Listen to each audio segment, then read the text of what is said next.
Hi ಎಲ್ಲರಿಗೂ ನಮಸ್ಕಾರ. Welcome to my YouTube channel. ಎಲ್ಲರೂ ಹೇಗಿದ್ದೀರಾ?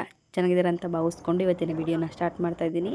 ಇವತ್ತು ಒಂದು ಸುಂದರವಾದ ಹಾಗೆ ಕಣ್ಣಿಗೆ ತಂಪು ಮಾಡುವಂಥ ಸ್ಥಳನ ನಿಮಗೆ ತೋರಿಸ್ತೀನಿ. ಬನ್ನಿ. ಅದೇ ಯಾವುದಪ್ಪ ಪ್ಲೇಸು ಅಂತಂದರೆ ಬಿಳಿಗಿರಿ ರಂಗನಾಥ ಸ್ವಾಮಿ ದೇವಸ್ಥಾನ, ಅಂದರೆ ಬಿಳಿಗಿರಪ್ಪನ ಬೆಟ್ಟ, BRLs. ಇವಾಗ ಹೋಗ್ತಾ ಇದ್ದೀವಿ. ಇನ್ನೇನೋ ಮೇನ್ ಬಂತು ಅಂದರೆ ಇಲ್ಲೆಲ್ಲ ಚೆಕಿಂಗ್ ಮಾಡ್ಕೊಂಡು ಹೋಗಬೇಕು. ಹಾಗೆ ಅಲ್ಲೆಲ್ಲ ಚೆಕಿಂಗ್ ಮಾಡಿಕೊಂಡು ಈಗ ಮುಂದೆ ಹೋಗ್ತಾ ಇದ್ದೀವಿ. ಇಲ್ಲಿಂದ ಪ್ರಾರಂಭ, ನಾವು ಕಾಡಿನ ಮಧ್ಯೆ ಹೋಗ್ತಾ ಇದ್ದೀವಿ.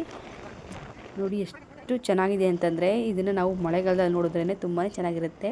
ಹಾಗೆ ಫುಲ್ ಸುತ್ತಮುತ್ತ ಎಲ್ಲ ಹಸಿರಾಗಿ ತುಂಬಾ ಕಣ್ಣಿಗೆ ಒಂಥರ ಅಂದ್ರೆ ಆನೆ ಹೋಗಿದೆ ಅಂತ ಅರ್ಥ. ಹಾಗೆ ನಾವು ಹೋಗ್ಬೇಕಾದ್ರೆ ಆನೆ ಕೂಡ ಲದ್ದಿ ಇಕ್ಬಿಟ್ಟು ಹೋಗಿತ್ತು. ಆನೆ ಸಿಕ್ಬೋದೇನೋ ಮುಂದೆ ನೋಡೋಣ, ಹಾಗೆ ನೋಡ್ತಾ ಹೋಗೋಣ.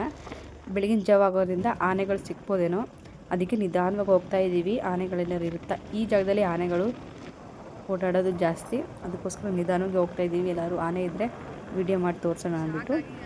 ಹಾಗೆ ಇಲ್ಲೆಲ್ಲೂ ಮಧ್ಯೆ ಗಾಡಿ ನಿಲ್ಲಿಸ್ಕೊಂಡು ಫೋಟೋ ಗಿಟೋ ತೆಗಿಯಂಗಿಲ್ಲ. ಮಾಮೂಲಿ ನಾರ್ಮಲಾಗಿ ಹೋಗ್ಬೇಕಾದ್ರೆ ಮಾತ್ರ ನಾವು ವಿಡಿಯೋ ಮಾಡಿ ತೋರಿಸ್ತಾ ಇದ್ದೀನಿ. ಅಲ್ಲಿ ಮಧ್ಯೆ ಕಾಣಿಸ್ತಾ ಇದೆಯಲ್ಲ, ಆ ಬೆಟ್ಟಕ್ಕೆ ಹೋಗ್ಬೇಕೀಗ ನಾವು. ಅಲ್ಲಿ ಸ್ವಲ್ಪ ಗಾಡಿ ನಿಲ್ಲಿಸಿ ವಿಡಿಯೋ ಮಾಡ್ಕೋತಾ ಇದ್ದೀವಿ. ಹಾಗೆ ನಮ್ಮ ಸಬ್ಸ್ಕ್ರೈಬರ್ ಒಬ್ಬರು ಸಿಕ್ಕಿದ್ರು, ಹಾಗೆ ಅವ್ರ ಜೊತೆ ಕೂಡ ಮಾತಾಡಿಕೊಂಡು ಒಂದು ಫೋಟೋ ತಗೊಂಡು ಮುಂದೆ ಹೋಗ್ತಾ ಇದ್ದೀವಿ. ಅವರು ಕೂಡ ಹೇಳಿದ್ರು, ತುಂಬಾ ಖುಷಿಯಾಯಿತು. ಅಂಥವರೆಲ್ಲ ಸಿಕ್ಕಿ ಮಾತಾಡ್ಸೋದ್ರಿಂದ ನಮ್ಮಂಥ ಸಣ್ಣ ಯೂಟ್ಯೂಬರ್ಗಳಿಗೆ ತುಂಬಾ ಖುಷಿ ಆಗುತ್ತೆ. ಈಗ ಹಾಗೆ ಮುಂದೆ ಹೋಗ್ತಾ ಇದ್ದೀವಿ. ಹಾಗೆಯೇ 2011ರಲ್ಲಿ ಹುಲಿ ಸಂರಕ್ಷಿತ ಪ್ರದೇಶವೆಂದು ಇದನ್ನು ಘೋಷಿಸಲಾಗಿದೆ. ಚಾಮರಾಜನಗರ ಜಿಲ್ಲೆಯಲ್ಲಿರೋದು ಇದು, ಯಳಂದೂರು ತಾಲೂಕಲ್ಲಿ. ಹಾಗೆ ಇಲ್ಲಿ ಆನೆಗಳು ಕೂಡ ಇದೆ, ತುಂಬ ರೀತಿ ಪ್ರಾಣಿಗಳು ಕೂಡ ಇದೆ. ಹಾಗೆ ಹೋಗೋಣ ಮುಂದೆ. ನೋಡ್ತಾ ನೋಡ್ತಾ ಎಷ್ಟು ಚೆನ್ನಾಗಿದೆ ಅಂತಂದರೆ ತುಂಬಾ ಇಷ್ಟ ಆಗುತ್ತೆ. ವಿಡಿಯೋ ಸ್ವಲ್ಪ ಫಾಸ್ಟ್ ಮಾಡಿದ್ದೀನಿ, ಯಾಕಂದರೆ ಅದೇ ನೋಡಿ ಬೋರ್ ಆಗಬಾರ್ದು ಅಂತ ಹಾಗೆ ತೋರಿಸ್ತಾ ಇರ್ತೀನಿ. ಇನ್ನೇನು ನಾವು ಹತ್ತತ್ರ ಬೆಟ್ಟದ ಹತ್ತತ್ರ ಬಂದಿದ್ದೀವಿ. ಅಲ್ಲಲ್ಲಿ ಕೆಲವು ಮನೆಗಳು ಸಿಗ್ತಾ ಇದ್ದಾವೆ. ಹಾಗೆ ಇಲ್ಲಿ ಹಾಸ್ಪಿಟ್ಲುಗಳು, ಹಾಗೆ ಸ್ಕೂಲ್ಗಳು ಎಲ್ಲ ವ್ಯವಸ್ಥೆ ಕೂಡ ಇದೆ. ಸೋಲಿಗ ಮಕ್ಕಳು ಕೂಡ ಇಲ್ಲಿ ಓದೋಕ್ಕೆ ಮತ್ತು ಹಾಸ್ಪಿಟ್ಲು ಎಲ್ಲ ಕೂಡ ಇದೆ. ಹಾಗೆ ಮುಂದೆ ತೋರಿಸ್ತಾ ಹೋಗ್ತೀನಿ. ಹಾಗೆ ನೋಡ್ತಾ ಹೋಗಿ, ಇದು ತುಂಬ ಚೆನ್ನಾಗಿರೋ ಪ್ಲೇಸ್ಗಳು ಸಿಗುತ್ತೆ. ಹಾಗೆಯೇ ಈ ಬೆಟ್ಟ 1552 ಮೀಟರ್ ಎತ್ತರದಲ್ಲಿದೆ. ಅಷ್ಟು ಎತ್ತರದಲ್ಲಿ ಸ್ವಾಮಿ ರಂಗನಾಥ ಸ್ವಾಮಿ ನೆಲೆಗೊಂಡಿದ್ದಾರೆ. ನೋಡಿ ಇಲ್ಲಿ ಏನು ಫೇಮಸ್ಸು ಅಂತಂದರೆ ಹಲಸಿನ ಹಣ್ಣು ಮತ್ತು ಚಕ್ಕೋತ ಹಣ್ಣು ತುಂಬಾ ಫೇಮಸ್ಸು. ಹಾಗೆ ಇದು ಕಾಡಾಗಿರೋದ್ರಿಂದ ಹಲಸಿನ ಮರಗಳು ಮಧ್ಯೆ ಮಧ್ಯೆ ಇದೆ. ತೋರಿಸ್ತೀನಿ ನಿಮಗೆ ಎಲ್ಲೆಲ್ಲಿ ಹಲಸಿನ ಮರಗಳು ಸಿಗುತ್ತೆ, ಹಾಗೆ ಚಕ್ಕೋತ ಮರಗಳು ಕೂಡ ಸಿಗ್ತಾ ಇರುತ್ತೆ. ಇಲ್ಲಿ ಇದೇ ಬಂತು ಚಕ್ಕೋತ ಮರ. ಹಾಗೆ ಮುಂದೆ ಹೋಗೋಣ, ಇನ್ನು ಏನೇನು ಸಿಗುತ್ತೆ. ಹಾಗೆ ಇಲ್ಲಿ ಬೆಟ್ಟದ ನೆಲ್ಲಿಕಾಯಿ ಸಿಗುತ್ತೆ, ತುಂಬಾ ಚೆನ್ನಾಗಿರುತ್ತೆ ತಿನ್ನೋಕ್ಕೆ. ಮುಂದೆ ಎಲ್ಲರೂ ಸಿಕ್ಕಿದ್ರೆ ತೋರಿಸ್ತೀನಿ ನಿಮಗೆ ಬೆಟ್ಟದ ನೆಲ್ಲಿಕಾಯಿನೂ. ಹಾಗೆ ಮುಂದೆ ಹೋಗೋಣ, ಇನ್ನೇನೇನು ಸಿಗುತ್ತೆ ಅಂತ ಹೇಳ್ತೀನಿ. ಹಾಗೆಯೇ ಈ ಬೆಟ್ಟಕ್ಕೆ ಹಲವಾರು ಹೆಸರುಗಳಿವೆ. ಜನಪದರು ಇದಕ್ಕೆ ಬಿಳಿಕಲ್ಲು ಬೆಟ್ಟ ಅಂತ ಕರೀತಾಯಿದ್ರು, ಪಂಡಿತರು ಶ್ವೇತಗಿರಿ ಅಂತ ಕರೀತಾಯಿದ್ರು. ಹಾಗೆ ಈ ಬೆಟ್ಟಕ್ಕೆ ತುಂಬಾ ಹೆಸರಿದೆ. ಹಾಗೆ ತುಂಬಾ ಕಥೆಗಳು ಕೂಡ ಇವೆ. ಅದ್ರ ಕಥೆನ ಇಲ್ಲಿ ಹೇಳಿದ್ರೆ ತುಂಬಾ ಲೆಂತ್ ಆಗುತ್ತೆ ವಿಡಿಯೋ. ಹಾಗೆ ಮುಂದೆ ಹೋಗ್ತಾ ನೋಡೋಣ. ಹಾಗೆ ನಮಗೆ ಒಂದು ಕೆರೆ ಕೂಡ ಸಿಕ್ತು. ಈ ಕೆರೆಗಳಿಗೆ ಕಾಡು ಪ್ರಾಣಿಗಳು ಬಂದು ನೀರನ್ನು ಕುಡಿತಿರ್ತವೆ. ಆದರೆ ಬೇಸಿಗೆಗಾಲದಲ್ಲಿ ನೀರು ಇರೋದು ಕಡಿಮೆ, ಮಳೆಗಾಲ ಆಗಿರೋದ್ರಿಂದ ನೀರು ಯಥೇಚ್ಛವಾಗಿದೆ. ಬನ್ನಿ ಈಗ ಮುಂದೆ ಹೋಗೋಣ, ಮುಂದೆ ಏನೇನೇನು ಸಿಗುತ್ತೆ ಅಂತ ನೋಡ್ಕೊಳ್ಳೋಣ. ಹಾಗೆ ಇನ್ನೇನು ನಾವು ಬೆಟ್ಟದ ಹತ್ರ ಬಂದವು. ನೋಡಿ ಇಲ್ಲಿಂದ ಬೆಟ್ಟನ ನೋಡೋಕ್ಕೆ ತುಂಬಾ ಸುಂದರವಾಗಿ ಕಾಣಿಸುತ್ತೆ. ಹಾಗೆ ಎಲ್ಲರೂ ಕೂಡ ನಿಂತ್ಕೊಂಡು ಫೋಟೋ ಎಲ್ಲ ತಗೋತಾ ಇದ್ದಾರೆ. ನಾನು ನಿಮಗೆ ತೋರಿಸ್ತೀನಿ ನೋಡಿ, ಎಷ್ಟು ತುಂಬ ಚೆನ್ನಾಗಿ ಕಾಣಿಸ್ತಿದೆ. ಇದು ಬೆಟ್ಟದ ವ್ಯೂ ಪಾಯಿಂಟ್ ಆಗಿರುತ್ತೆ. ಇಲ್ಲಿ ನಿಂತ್ಕೊಂಡು ತುಂಬ ಜನ ಫೋಟೋಗಳೆಲ್ಲ ತೆಗಿತಾ ಇರ್ತಾರೆ.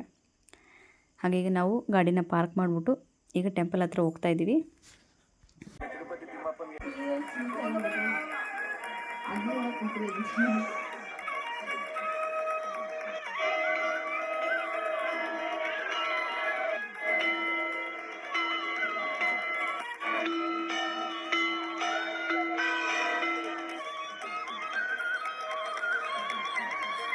ಹಾಗೆ ಈಗ ಮೇಲ್ಗಡೆ ಬಂದಾಯಿತು.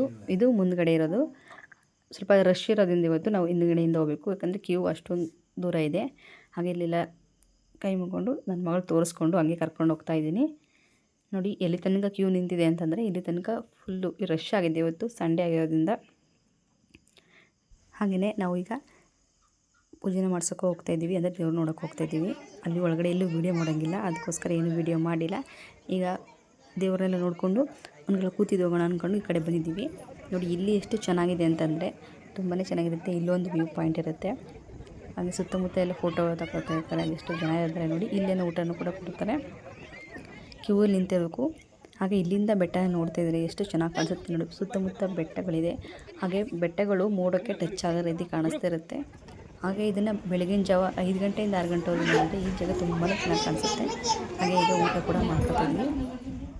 ಹಾಗೆಯೇ ನಮ್ಮ ಯಜಮಾನ್ರು ಬರ್ಡೇ ಇರೋದ್ರಿಂದ ಕೇಕ್ ಕಟ್ಟಿಂಗ್ ಮಾಡೋದಿತ್ತು. ಅದಕ್ಕೋಸ್ಕರ ಕೇಕ್ ಕಟ್ಟಿಂಗ್ ಮಾಡೋಕ್ಕೆ ನಾವು ಬೆಳಗಿನಪ್ಪನ ಬೆಟ್ಟದಲ್ಲಿ ಒಂದು ಕಲ್ಯಾಣಿ ಕೂಡ ಇದೆ, ಅಲ್ಲಿ ಅದ್ರ ಹತ್ರ ಹೋಗಿ ಕೇಕ್ನ ಕಟ್ಟಿಂಗ್ ಮಾಡ್ತಾಯಿದ್ದೀವಿ. ಯಾಕಂದರೆ ನಾವು ಸಿಕ್ಕುತ್ತಪ್ಪ ಕೇಕ್ನ ಕಟ್ಟಿಂಗ್ ಮಾಡೋಂಗಿಲ್ಲ. ಇದು ಕಾಡಾಗಿರೋದ್ರಿಂದ ಅಲ್ಲೆಲ್ಲ ಫೈನ್ ಬೀಳೋ ಚಾನ್ಸಸ್ ತುಂಬಾ ಇರುತ್ತೆ. ಅದಕ್ಕೋಸ್ಕರ ಕಲ್ಯಾಣಿ ಹತ್ರ ನಾವು ಕಟ್ಟಿಂಗ್ ಮಾಡೋಣ ಅಂದ್ಬಿಟ್ಟು ಪ್ಲ್ಯಾನ್ ಮಾಡ್ಕೊಂಡು ಬಂದು ಅಲ್ಲಿ ಕೇಕ್ ಕಟ್ಟಿಂಗ್ ಎಲ್ಲ ಮಾಡಿಕೊಂಡು ಕೇಕೆಲ್ಲ ತಿಂದ್ಕೊಂಡು ಸ್ವಲ್ಪ ಟೈಮ್ ಸ್ಪೆಂಡ್ ಮಾಡಿಕೊಂಡು ನೆಕ್ಸ್ಟು ಯಾವ ಪ್ಲೇಸ್ ಅಂದರೆ ಕೆ ಗುಡಿಗೆ ಹೋಗಬೇಕು ಅಂದ್ಕೊಂಡಿದ್ದೀವಿ. ಈಗ ಕೆ ಗುಡಿಗೆ ಹೋಗ್ತಾ ಇದ್ದೀವಿ. ಬನ್ನಿ, ಆ ಪ್ಲೇಸು ಇನ್ನೂ ತುಂಬಾ ಚೆನ್ನಾಗಿರುತ್ತೆ. ಹಾಗೆ ಅಕ್ಕಪಕ್ಕ ಹಸಿರಿರೋದ್ರಿಂದ ನೋಡೋದಕ್ಕೇ ತುಂಬ ಸೂಪರಾಗಿರುತ್ತೆ. ಹಾಗೆ ಇಲ್ಲಿ ಆನೆಗಳು ಸಿಕ್ಕುತ್ತೆ, ಜಿಂಕೆಗಳು ಸಿಗುತ್ತೆ ನೋಡಿ. ಅಕ್ಕಪಕ್ಕ ಎಷ್ಟು ಸುಂದರವಾಗಿ ಕಾಣಿಸ್ತಾ ಇದೆ ಅಂತಂದರೆ ಮಳೆಗಾಲದಲ್ಲಿ ಆಗಿರೋದ್ರಿಂದ ಎಲ್ಲ ಗಿಡಗಳು ಕೂಡ ಚಿಗುರೊಡಿತಾ ಇರುತ್ತೆ. ಅದರಿಂದ ನೋಡೋದಕ್ಕೆ ತುಂಬ ಸುಂದರವಾಗಿ ಕಾಣಿಸುತ್ತೆ. ಹಾಗೆಯೇ ಎಲ್ಲಾದರೂ ಪ್ರಾಣಿಗಳು ಸಿಗುತ್ತಾ ಅಂತ ನೋಡ್ಕೋತಾ ಇದ್ದೀವಿ. ಸದ್ಯಕ್ಕೆ ನಮಗೆ ಹೋಗೋ ಟೈಮಲ್ಲಿ ಯಾವುದೂ ಪ್ರಾಣಿಗಳು ಸಿಗಲಿಲ್ಲ. ಆದರೆ ಮುಂದೆ ನೋಡೋಣ ಏನಾದರೂ ಸಿಗುತ್ತೆ ಅಂತ. ಮುಂದೆ ಏನೋ ಆಗಿದೆ ಅಂದ್ಕೊಂಡು ಹೋದ್ವು, ಆನೆ ಏನು ಇರುತ್ತೆ ಅಂದ್ಕೊಂಡು. ಬಟ್ ಅಲ್ಲಿ ಆನೆಗಳು ಏನೂ ಇರಲಿಲ್ಲ. ಒಬ್ರಿಗೆ ಆಕ್ಸಿಡೆಂಟ್ ಆಗಿತ್ತು. ಹಾಗೆ ಈಗ ನಾವು ಕೇಳಿಗುಡಿಗೆ ಹೋಗಬೇಕಾದ್ರೆ ಅಲ್ಲಿ ಮಧ್ಯೆ ಸ್ವಲ್ಪ ಕಾಡಿನ ಮಧ್ಯೆ ನೀರಿರುತ್ತೆ. ಅದು ನೋಡೋದಕ್ಕೆ ತುಂಬ ಚೆನ್ನಾಗಿತ್ತು. ನನಗಳಿಗೆ ಫೋಟೋನ ತಗೊಂಡು ನಾವು ಮುಂದಕ್ಕೆ ಕಂಟಿನ್ಯೂ ಮಾಡಿದ್ವಿ. ಕಾಡಿನ ಮಧ್ಯೆ ಹೋಗ್ತಿರೋ ಫೀಲೇ ಬೇರೆ. ಅದನ್ನು ನೀವು ಕೂಡ ಅನುಭವಿಸ್ಬೇಕು, ಆದ್ರೇ ಚೆನ್ನಾಗಿರುತ್ತೆ. ಈ ಕಡೆ ಆನೆಗಳಿರೋದ್ರಿಂದ ಬಸ್ ವ್ಯವಸ್ಥೆ ಏನಿಲ್ಲ. ಈ ಕಡೆಗೆ ಗಾಡೀಲಿ ಹೋಗೋರು ತಮ್ಮ ವೆಹಿಕಲಲ್ಲಿ ಹೋಗ್ಬೋದು ಅಷ್ಟೇ. ಹಾಗೆ ಈ ಮಧ್ಯದಲ್ಲಿ ಕಾಡಿನ ಜನರು ಬರೋದನ್ನು ಕೂಡ ಒಂದು ವಿಡಿಯೋ ಮಾಡಿದ್ದೀನಿ. ಅವ್ರಿಗೆ ಭಯನೇ ಇಲ್ಲದೆ ಎಷ್ಟು ಆರಾಮಾಗಿ ತಿರುಗಾಡ್ತಾರೆ. ಹೆಣ್ಮಕ್ಳು ಕೂಡ ಎಷ್ಟು ಧೈರ್ಯವಾಗಿ ತಿರುಗಾಡ್ತಾರೆ ಅಂದರೆ ಅವ್ರಿಗೆ ಅಭ್ಯಾಸ ಆಗೋಗಿರುತ್ತೆ. ಅದಕ್ಕೋಸ್ಕರ ಹಾಗೆ ಜಿಂಕೆಗಳನ್ನ ತೋರಿಸ್ತಿದ್ದೀನಿ ನೋಡಿ. ಒಂದು ಜಿಂಕೆಗಳಿವೆ, ಹಿಂಡಾಗಿ ಸಿಕ್ಕಿವೆ.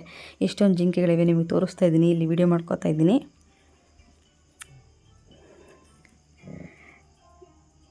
ತುಂಬಾ ಚೆನ್ನಾಗಿ ಕಾಣಿಸ್ತಿತ್ತು ಜಿಂಕೆಗಳನ್ನು ಹತ್ತಿರದಿಂದ ನೋಡಬೇಕಾದ್ರೆ.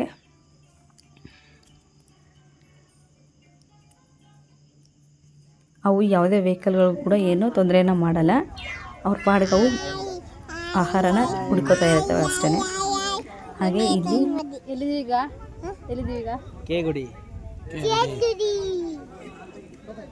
ಏನು ನೋಡಕ್ಕೆ ಬಂದಿದ್ಯಾ? ಜಿಂಕೆ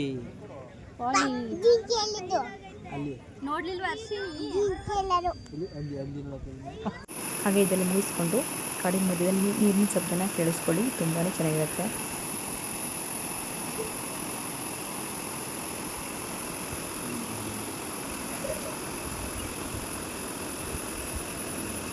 ಹಾಗೆ ನಾವು ವಾಪಸ್ ಹೋಗಬೇಕಾದ್ರೆ ಜಿಂಕೆಗಳು ಸಿಕ್ಕಿವೆ. ಅದ್ರ ವಿಡಿಯೋನು ತೋರಿಸ್ತೀನಿ ನಿಮಗೆ ನೋಡಿ. ಜಿಂಕೆಗಳು ಎಷ್ಟು ಚೆನ್ನಾಗಿ ಕಾಣಿಸ್ತಾ ಇದೆ. ಹಾಗೆ ಮನುಷ್ಯರಿಗೆ ಅದು ಯಾವುದೇ ರೀತಿ ತೊಂದರೆನ ಮಾಡಲ್ಲ. ಹಾಗೆ ಮನುಷ್ಯನೂ ಕೂಡ ಪ್ರಾಣಿಗಳಿಗೆ ಯಾವುದೇ ರೀತಿ ತೊಂದರೆನ ಮಾಡಬಾರ್ದು. ಹಾಗೆ ಮುಂದೆ ಹೋಗಬೇಕಾದ್ರೆ ನೋಡೋಣ ಇನ್ನು ಯಾವ ಪ್ರಾಣಿ ಸಿಗುತ್ತೆ. ಹಾಗೆ ಕಡೆಮನೆ ಕೂಡ ಸಿಕ್ಕಿದೆ, ಅದನ್ನು ಕೂಡ ತೋರಿಸ್ತಿದ್ದೀನಿ ನೋಡಿ. ಜಿಂಕೆಗಳೇ ಜಾಸ್ತಿ ಸಿಕ್ಕಿವೆ ಕೆಗುಡಿಗೆ ಹೋಗಬೇಕಾದ್ರೆ. ಅವ್ರ ಆಹಾರನ ಎಷ್ಟು ಚೆನ್ನಾಗಿ ಮೇಯ್ತಾ ಇದೆ ನೋಡಿ. ಅದು ನೋಡೋದಕ್ಕೆ ತುಂಬಾ ಚೆನ್ನಾಗಿ ಕಾಣಿಸ್ತಾ ಇದೆ. ಹಾಗೆ ಇಲ್ಲೊಂದು ಸಾರಂಗ ನೀರು ಕುಡಿತಾ ಇದೆ, ಅದನ್ನು ಕೂಡ ವಿಡಿಯೋ ಮಾಡಿದೆ ದೂರದಿಂದ. ಹಾಗೆಯೇ ಇವತ್ತಿನ ವಿಡಿಯೋ ಇಷ್ಟ ಆಗಿತ್ತು ಫ್ರೆಂಡ್ಸ್. ತಮ್ಮೆಲ್ಲರಿಗೂ ಈ ವಿಡಿಯೋ ಇಷ್ಟ ಆಗಿದೆ ಅಂತ ತಿಳ್ಕೊತೀನಿ. ಪ್ಲೀಸ್ ಇಷ್ಟ ಆಗಿದರೆ ನಮ್ಮ ಚಾನಲ್ಗೆ ಸಬ್ಸ್ಕ್ರೈಬ್ ಮಾಡಿಕೊಂಡು ನಮಗೆ ಸಪೋರ್ಟ್ ಮಾಡಿ. ಹಾಗೆ ಏನಾದರೂ ಹೇಳಬೇಕು ಅಂತಂದರೆ ಕಮೆಂಟಲ್ಲಿ ತಿಳಿಸಿ, ನಾನು ಎಲ್ರಿಗೂ ಕೂಡ ರಿಪ್ಲೈ ಮಾಡ್ತೀನಿ. ನೆಕ್ಸ್ಟ್ ವಿಡಿಯೋದಲ್ಲಿ ಸಿಗೋಣ. Bye bye. Thank you so much. Video ನೋಡಿದ್ದಕ್ಕಾಗಿ ಧನ್ಯವಾದಗಳು.